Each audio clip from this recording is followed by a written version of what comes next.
The value that we place on human life and human dignity, that's what makes us who we are. And we count them among our greatest strength. That's why it's so important to take every possible precaution to avoid harming civilians. And that's why we mourn the loss of every innocent life. Civilians of every faith, every nationality who've been killed. Tragically, the number of innocent lives claimed by Hamas's heinous attacks continues to rise.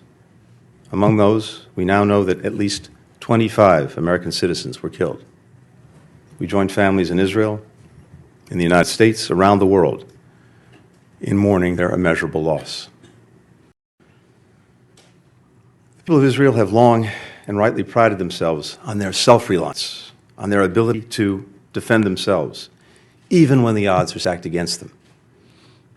The message that I bring to Israel is this: you may be strong enough on your own to defend yourself, but as long as America exists, you will never ever have to. We will always be there by your side.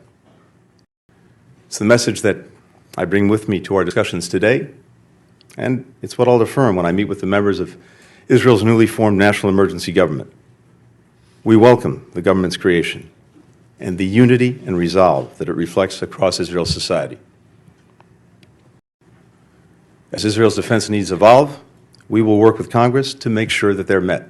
And I can tell you, there is overwhelming bipartisan support in our Congress for Israel's security.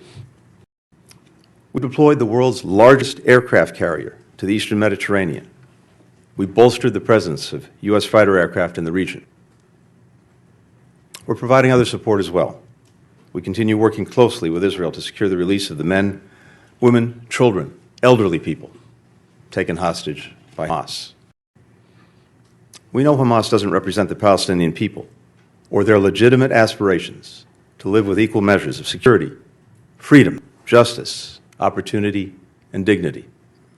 We know Hamas, instead of promoting the well-being of its citizens, rules repressively and dedicates the resources it has to terror tunnels and rockets.